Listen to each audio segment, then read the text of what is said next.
Halo pemirsa, apa kabar Anda hari ini? Semoga selalu sehat di masa pandemi dan selalu bersemangat untuk menjalani aktivitas.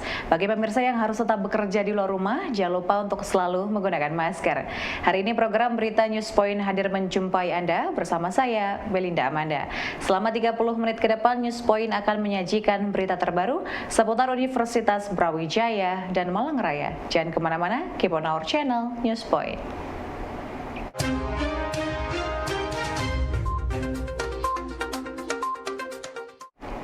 Pemirsa, perubahan iklim atau climate change merupakan hal yang tidak dapat dihindari akibat pemanasan global dan diyakini akan berdampak luas terhadap berbagai aspek kehidupan termasuk sektor pertanian. Perubahan pola curah hujan, peningkatan frekuensi kejadian iklim ekstrim, serta kenaikan suhu udara dan permukaan air laut merupakan dampak serius dari perubahan iklim yang dihadapi Indonesia. Tema ini memang tema untuk series dari UC Searca Summer Course yang membahas mengenai adaptasi dari small scale farmer dalam kaitannya dengan perubahan iklim. Kenapa? Karena yang kecil itu yang harus dilindungi dan harus bisa beradaptasi. Karena kalau tidak bisa beradaptasi, yang kecil duluan yang akan berbahaya. Jadi memang tujuannya di sini untuk mengidentifikasi apakah small scale agriculture itu bisa beradaptasi dengan climate change. Kalau skenario climate change-nya IPCC, International Panel of Climate Change, itu menyatakan bahwa dalam 50 tahun, mulai tahun 2000 dan 2050, dunia ini akan menghadapi kenaikan suhu sebesar 2 derajat sampai 4 derajat Celcius. Nah, itu kan harus di-riset bagaimana akibatnya kepada tanaman. Nah, kalau tanaman itu bisa beradaptasi, alhamdulillah kan. Kalau tidak, ya kita harus apa? Gitu ya. Apakah mengganti jenis tanaman, apakah mengganti varietas dengan lebih tahan, ataukah kita modifikasi cara budidayanya agar dia lebih tahan dan seterusnya. Itu yang memang menjadi aspek riset dari workshop ini. Sebab utama adalah gas rumah kaca. Jadi aktivitas manusia itu mengemisikan gas rumah kaca seperti karbon dioksida, metan, sulfur dioksida, sulfur monoksida. Nah, hampir semuanya aktivitas manusia itu mengemisikan gas rumah kaca. Nah, dan itu kalau terlalu banyak di atmosfer akan meningkatkan suhu. Ya, karena dipantulkan lagi menjadi cahaya, jadi gelombang panjang sehingga suhunya meningkat. Pemirsa, 10 tahun ke depan, perubahan suhu lingkungan akan menjadi sebuah ancaman global.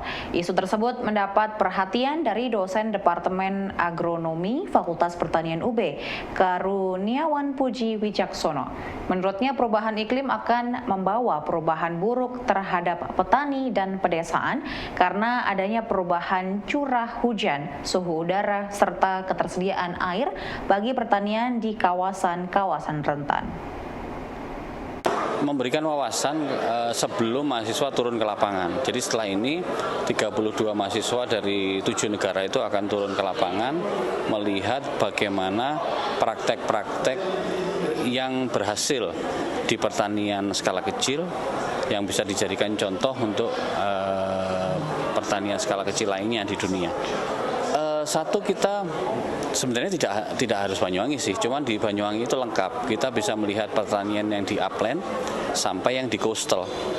Jadi dari yang upland yang di daerah pegunungan, kemudian daerah tengah-tengah sampai pada pinggir laut. Itu dekat gitu ya. Kalau di Malang kan agak susah cari yang seperti itu. Hampir semua. Jadi kita melihat perbedaan pertanian dari segi sustainability-nya di pertanian monokultur, agroforestry, sampai ke forest.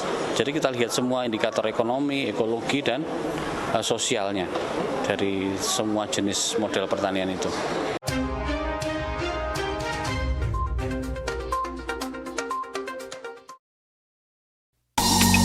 Mulai kuliah itu di Fakultas Pertanian Universitas Brawijaya tahun 1965 dan setelah itu selesai tahun 1974. Dalam meraih cita-cita itu harus fokus, yang utama adalah fokus, jangan sampai ke berpikiran yang lain.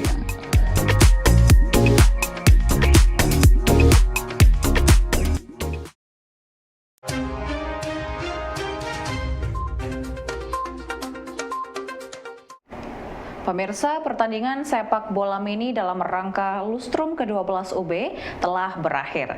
Tenis meja akan dipilih untuk menjadi perlombaan selanjutnya.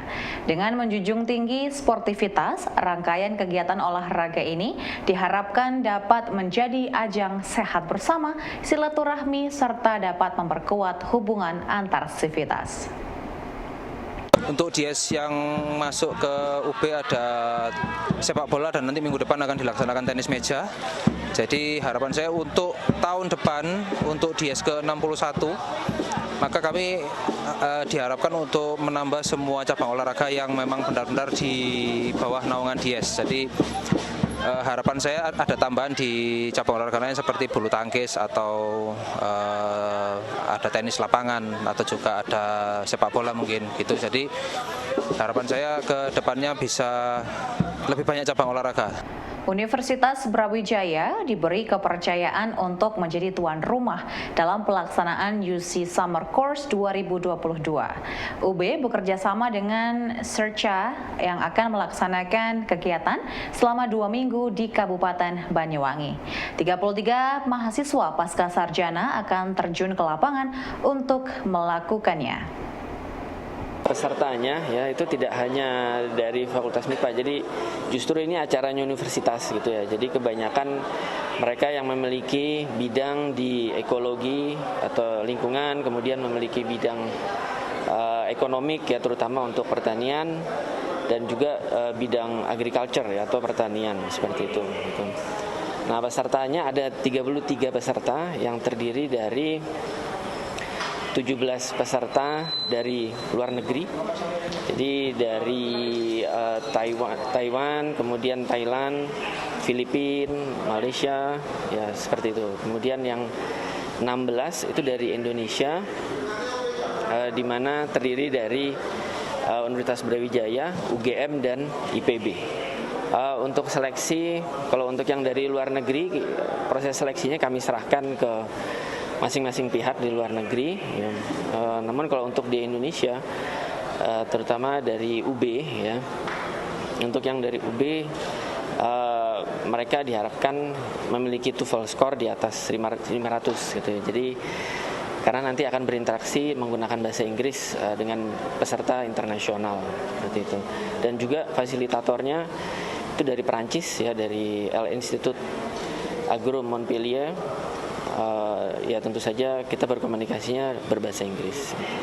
Peserta ini itu nanti akan dibagi berdasarkan bidang keilmuannya. Jadi peserta yang terdaftar ini itu memiliki atau terdiri dari 3 keilmuan yang berbeda, yaitu bidang pertanian, bidang sosial ekonomi, dan bidang lingkungan seperti itu. Jadi nanti mereka akan mempelajari kondisi pertanian di Banyuwangi, kemudian juga akan berinteraksi dengan petani di Banyuwangi. Jadi tujuannya adalah untuk menumbuhkan rasa kesadaran gitu ya, kesadaran ya, terhadap produksi dari pertanian seperti itu. Jadi nanti peserta setelah mengikuti kegiatan ini mengetahui bagaimana, karena ini kan isinya dari Asia Tenggara gitu ya, dari Asia Tenggara, dan harapannya nanti mereka bisa mengaplikasikan apa yang telah mereka pelajari di sini. Wakil Rektor Bidang Riset dan Inovasi UB, Bambang Susilo, memberi apresiasi kepada para dokter dan tenaga kesehatan yang telah bekerja dan berupaya secara maksimal untuk memberikan pelayanan terbaik.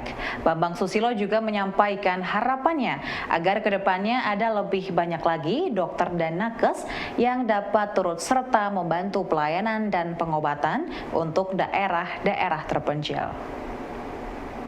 Saya kebetulan tahun ini ya itu juga ada program pengabdian masyarakat dokter mengabdi, lanjut dengan program Matching Fund ya, yang ada di daerah Gorontalo.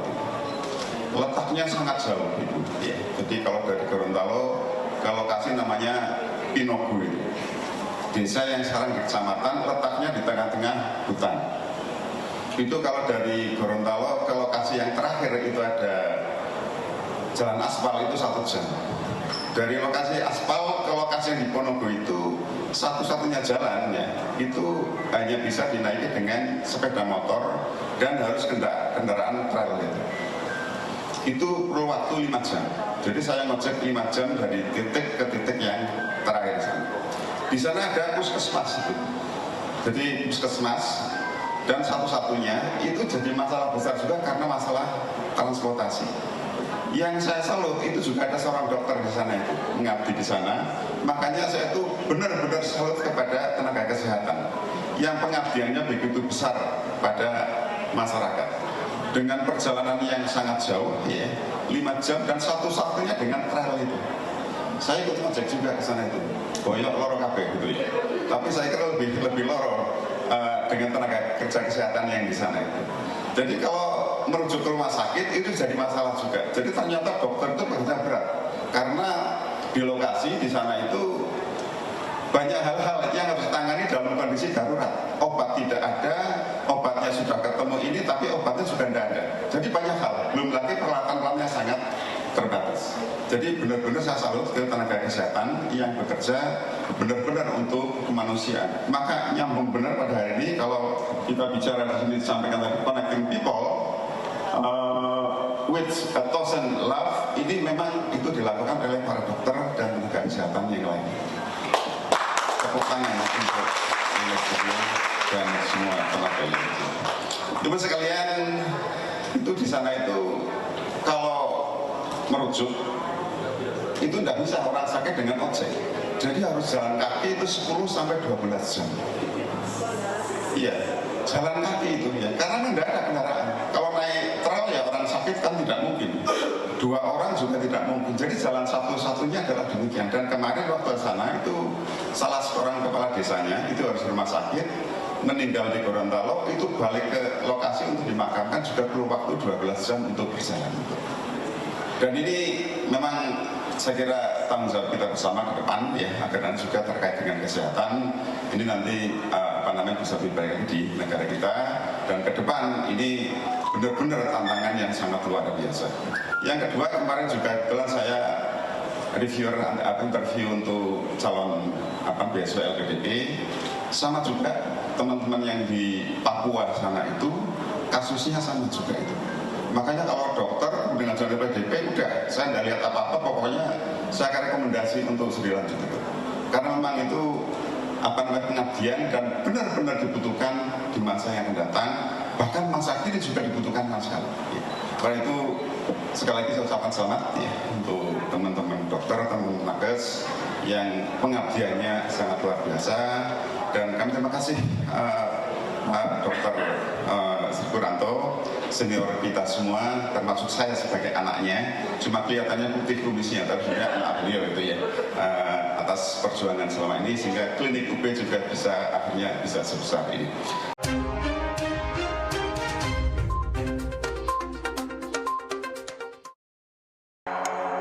I'm out the door, it's a brand new day, no bad vibes gonna get my way. Nah, apa sih seafood? Penasaran kan? Langsung ikutin keseruannya ya. Pengalaman unik apa sih yang pernah Mas Dadi alami ketika membangun atau menjalankan usaha ini?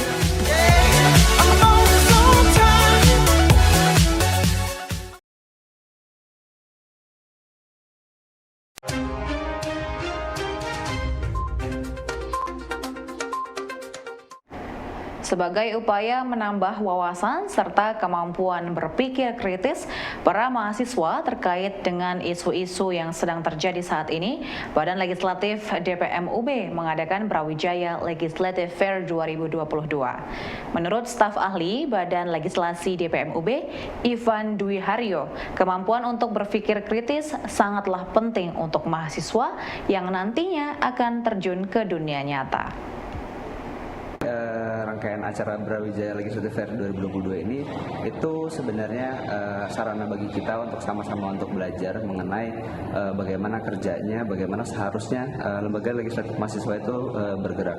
Makanya dari rangkaian acara ini kita mengangkat sebenarnya ada 3 poin utama, yaitu yang pertama itu ada sekolah legislatif, itu terdiri dari 2 rangkaian, sekolah legislatif 1 dan sekolah legislatif 2 yang telah terlaksana sebelumnya. Itu kita membahas tentang isu yang cukup panas kemarin, yaitu RKUHP, bagaimana caranya lembaga mahasiswa, lembaga legislatif mahasiswa terutama itu dapat menanggapinya secara benar dan juga secara kritis. Nah, terus selanjutnya itu pendidikan advokasi yang merupakan salah satu juga fokus utama dari lembaga legislatif, yaitu pengadvokasian. Nah, kemarin itu kita sudah membahas mengenai bagaimana advokasi mahasiswa yang seharusnya sehingga dapat menjamin kesejahteraan dari mahasiswa itu sendiri. Nah, selanjutnya juga di pendidikan advokasi kita membahas salah satu isu yang juga sedang naik-naiknya, yaitu isu kekerasan seksual di lingkungan kampus dan bagaimana cara kita untuk menanggapinya dengan baik juga, dan juga bagaimana kita untuk bisa mendampingi penyintas agar dapat pulih kembali seperti itu. Dan yang terakhir adalah rangkaian ini, yaitu seminar Ex-Wording Day. Nah, itu sebenarnya merupakan rangkaian akhir yang merupakan bentuk akhir, yaitu pengimplementasian dari apa yang sudah kita pelajari di rangkaian sebelumnya dari RKUHP di sekolah legislatif yang pertama dan kedua. Itu kita belajar bagaimana kita menanggapi suatu regulasi yang ada yang dikeluarkan oleh pemerintah, dan juga untuk di pendidikan advokasi bagaimana kita menerapkan dan untuk membantu orang-orang yang ada di sekitar kita. Nah, sekarang kita mengangkat tema dari kejadian Kanjuruhan itu sendiri di acara seminar Ex-Wording Day ini. Jadi dari 2 poin tadi, bagaimana kita mengkritisi suatu peraturan yang timbul yang ada yang berkaitan dengan isu Kanjuruhan ini, dan juga bagaimana caranya kita dapat mendampingi korban, bagaimana kita dapat memberikan keadilan bagi keluarga yang terdampak seperti itu. Jadi selain itu juga ada awarding day-nya juga. Jadi di rangkaian Brawijaya Legislative Fair 2022 ini kita ada perlombaan yang berupa perlombaan esai dan juga poster yang akan diumumkan juga sekaligus pemenangnya di rangkaian terakhir ini. Pemirsa, pemerintah Kabupaten Malang mendirikan Sekolah Lansia Tangguh. Sekolah yang dibangun melalui program inovatif ini bertujuan agar warga lanjut usia lansia mendapatkan perhatian dan perawatan. Melalui pidato Bupati yang dibacakan oleh Sekda Kabupaten Malang, yakni Wahyu Hidayat, kesehatan fisik saja tidak cukup.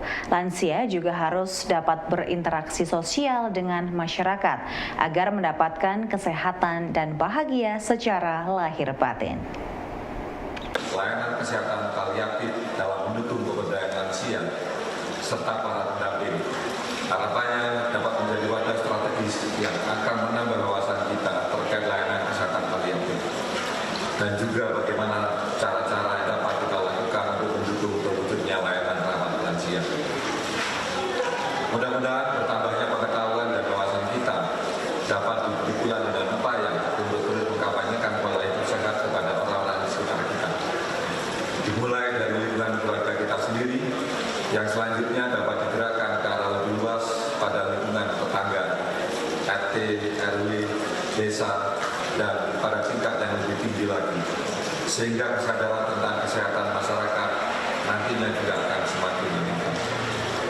Perlu saya tekankan pula bahwa dalam pelaksanaan pembangunan bidang kesehatan bukan hanya menjadi tanggung jawab pemerintah semata, melainkan menjadi tanggung jawab kita bersama. Untuk itu, pada momen peringatan Hari Kesehatan Nasional tahun 2022 ini, mari kita budayakan pola hidup sehat, menjadi masyarakat Kabupaten Malang yang cerdas, kuat, tangguh, dan produktif. Pemirsa, pasien penyakit kronis bisa mengalami penurunan kualitas hidup secara drastis.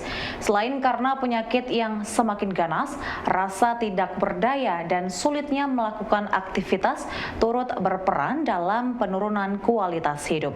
Pentingnya pengalaman caregiver dalam merawat pasien paliatif sebagai upaya untuk meningkatkan kualitas hidup pasien tidak hanya dari segi kesehatan, namun juga kebahagiaan secara lahir batin.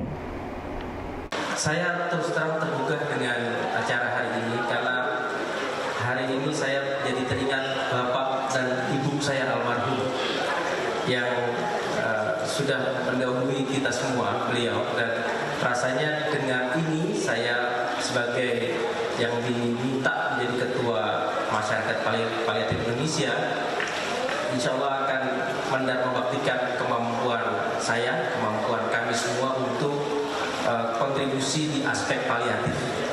Karena dunia ini saya kira dunia yang mungkin tidak banyak yang peduli dari aspek kesehatan. Jadi masih sangat sedikit yang peduli. Jadi dokter-dokter masih sibuk di rumah sakit, masih sibuk di bilik-bilik prakteknya.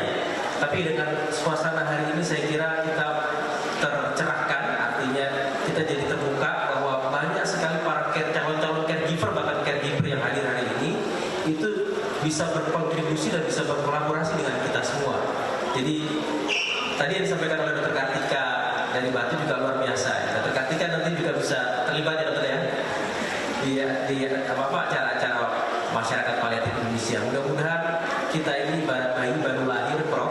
Dr. Agus. Jadi mohon bimbingan. Jadi kalau misalkan sedang berjalan ini mungkin masih perlu ditetak, perlu disuapi, sehingga kami nanti akan sering banyak meminta bantuan, sering banyak minta ilmu agar kami bisa berjalan sebaik mungkin dan bisa memberi manfaat yang sebesar-besarnya buat masyarakat yang lebih luas.